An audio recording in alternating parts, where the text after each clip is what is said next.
Dig deeper into the matter, we are now joined by analyst Professor Dirk Kotze, who is a politics professor at the University of South Africa, and he joins us via Skype. Prof, thank you so much for joining us. Now, what do you make of this axing of Makhosi Khoza? Well, it has a long history, and I think we can go back to even before the motion of no confidence, when she spoke out quite clearly, and her participation also, for example, in committees of Parliament, like the committee on the SABC, the ad hoc committee on the SABC, and then in the committee that she chaired, of Public Service and Administration. So in all respects, she was very outspoken about it, and at the same time, the ANC in KwaZulu-Natal was demanding that she must also be disciplined in the province. So therefore, there is multiple reasons, I would say, why it reached the point of today, where she was removed as the chairperson of the Portfolio Committee. Now, she remains defiant, though, and returning to Parliament as an ordinary member. Can the ANC still make it difficult for her there? It's less possible. She's now very much in the same situation as persons like the former ministers, Dirk Kotze or Prof Gordon, who are again ordinary members of Portfolio Committee, and in that capacity they can cause again for ministers who are seen as being involved in corrupt activities or accused of being in corrupt activities, to make life exceptionally difficult for them. At the same time, they can also deliver public speeches, like, for example, what the former Minister Prof Gordon has done several times. And nothing is going to prevent Dr. Khoza to do the same thing. So I think that the fact that she's not the chairperson of the Portfolio Committee, to some extent, it actually gives her more opportunity to speak out, because she has not that responsibility of acting as a chairperson at the same time. Now, her axing, Prof, comes soon after the boycott, which happened on Tuesday, of a meeting of a Public Service and Administration Committee, which she chaired. Could there be a link between this boycott and the latest ANC decision? Yes, I think there's a direct link between the two. The fact that the Portfolio Committee became completely dysfunctional, the minister didn't attend, only one of the ANC members attend, plus then she as the chairperson, which is a very bad reflection on the ANC.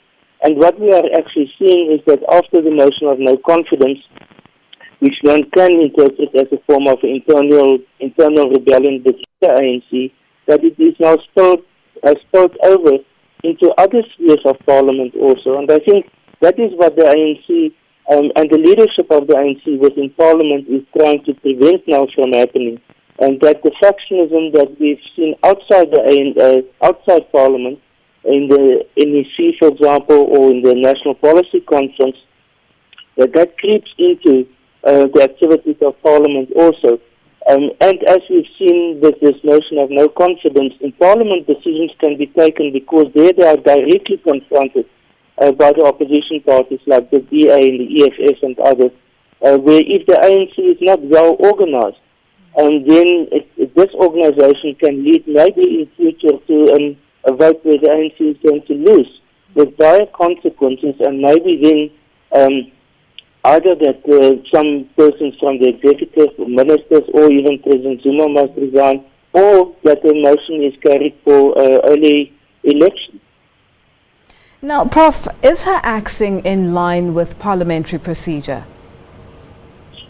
Well, first of all, it must be seen as in terms of the ANC's own constitution. The ANC caucus is responsible for the appointment of their chairpersons of portfolio committees. It's not a parliamentary decision. The opposition parties are not directly involved in that at all. So the caucus, with a very important input by the chief whip and the other whips, as well as the chairperson of the caucus, as well as obviously the leadership, the top leadership, the ministers in Parliament, they decide or they allocate the chairpersons to the different portfolio committees, and therefore the caucus or the caucus leadership can also withdraw those persons. So it is not something which is done in terms of either the rules of Parliament or the national constitution.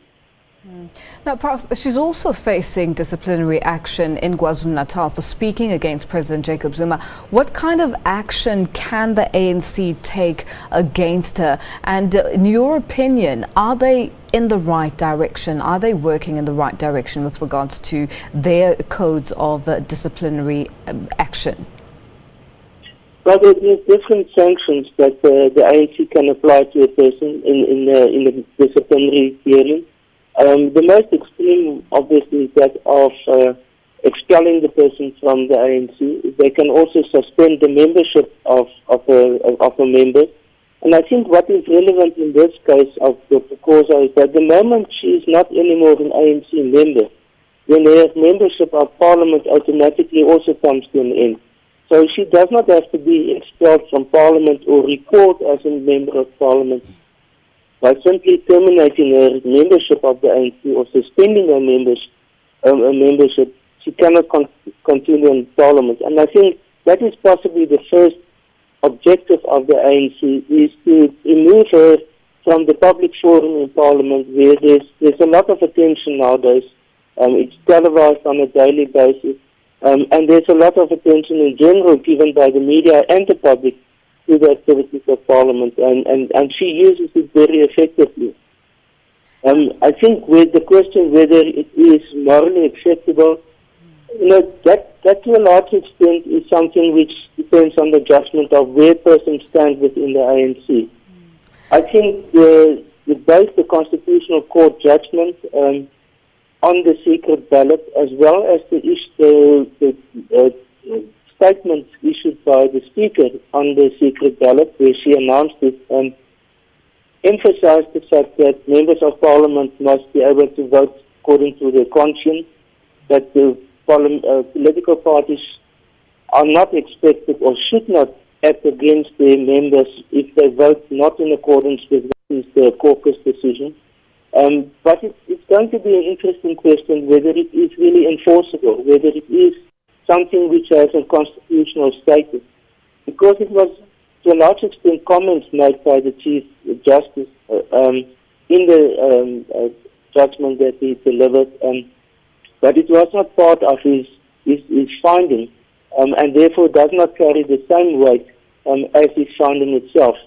I think once someone has been dismissed, like one of these or all three of the ANC members who will possibly face the disciplinary hearing, then they can take that to court, I guess, on certain grounds. For example, whether it was a fair procedure or not a fair procedure that was followed, whether nowadays the test of rationality is used very often in terms of all sorts of decision making, and whether there was therefore sufficient ground.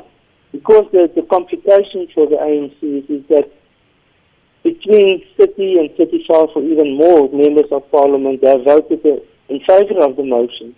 Now, just to sort of pick three or more of them and take them through a disciplinary hearing while the others are not done the same, I think amounts to a situation of unfair treatment. But ultimately, we will have to see how it's going to unfold. I think the main problem at this stage is that it is not necessarily individuals who are being accused of certain conduct, but it is the culmination of a political process within the ANC, which is leading towards the national conference in December. And it is, in a sense, one of the factions within the ANC which represents this rebellion within the ANC. And it will be very difficult to actually take some of these members who belong to or were involved in this rebellion and try to discipline them, because then it will be seen actually as a form of a politically motivated process and not based on ethical or unethical conduct or that they were violating some of the internal rules of the ANC. Now, Prof, Khoza has come out on Saturday morning. She came out and said it was wrong of the ANC to celebrate the defeat of a motion of no confidence in President Jacob Zuma. And this has been said by a lot of analysts and a lot of people, sharing the same sentiments. What's your opinion on the statement and these sentiments shared by a lot of people? Well, I think if we look at it from a broader perspective, then this was the first time that we've seen openly a deviation or almost a rebellion within the ANC. Never before did so many or any of the ANC members of parliament vote alongside the opposition party. So this was an absolute watershed event from the ANC point of view and even from the opposition's point of view.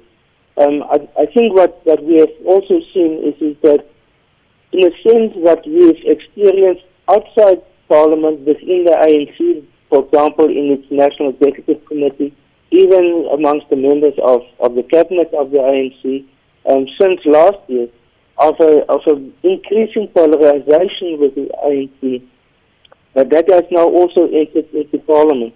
And I think for someone like President Zuma, it must be an exceptionally concerning development, and therefore, though he survived the motion, in a sense, I think it is seen as major steps backwards for specifically his constituency within the ANC. We are very close to this situation where there's actually, in my opinion, a type of a stalemate amongst the two main groups within the ANC, which means that it is very difficult to take any decision. But there's no center of decision-making within the ANC at this stage.